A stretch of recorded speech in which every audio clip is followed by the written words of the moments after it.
कधीच नाही चुकणार तुमचे फेवरेट टीव्ही शोज झी5 सोबत, तेही एकदम फ्री।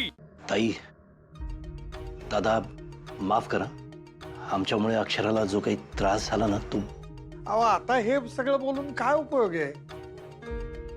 जे घडायला नको होतं ते घडून गेलं ना। अहो नाही ताई, त्यांना बोलू दे, त्यांचा राग मी समजू शकतो। नाही नाही नाही, अहो तुमच्यावर राग वगैरे नाहीच आहे माझा। हे बघा, राग आपण आपल्या माणसावर काढतो ना। अहो तुमच्यावर काही हक्कच नाहीये आमचा। दादा असं कसं म्हणताय तुम्ही? आपण व्याही आहोत एकमेकांचे। हे आत्ता आठवलं का तुम्हाला? इतके दिवस कुठे होतात तुम्ही?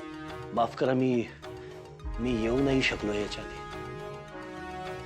मग आता कशासाठी आलंय? मी माझ्या सुनेला न्यायसाठी आलोय।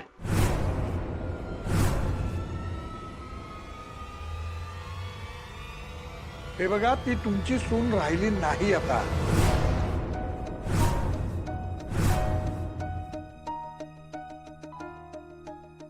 दादा, हे असं का बोलताय तुम्ही? अक्षरा आमच्या घरची सून राहिली नाही म्हणजे? हे बघा, ती त्या दिवसापासून तुमची सून नाही राहिलेली ज्या दिवशी तुम्ही तिला घरातून बाहेर काढली।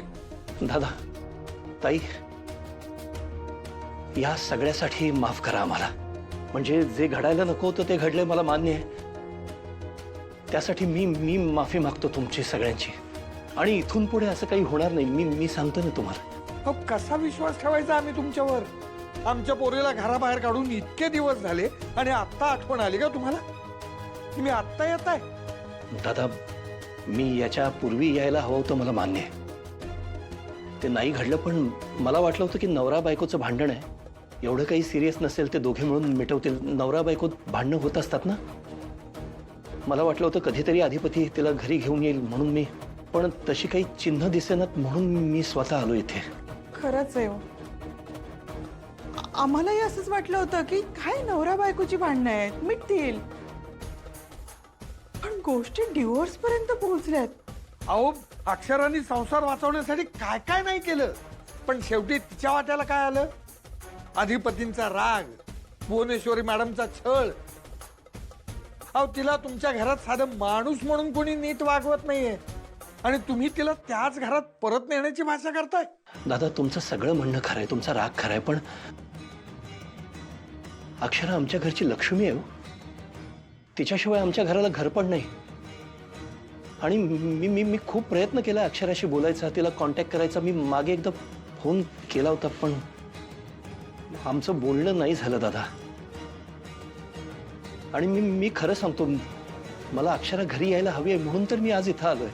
हे बघा चारुहासराव, आमचं तुमच्याशी काही वाकडं नाही किंवा आमची तुमच्याबद्दल काहीही तक्रारही नाहीये।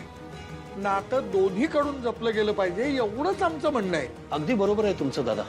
अक्षरा मुळात घरातून बाहेर पडली, मला हेच पटलेलं नाहीये। म्हणजे चूक अक्षराचीच आहे असं तुमचं म्हणणं आहे का?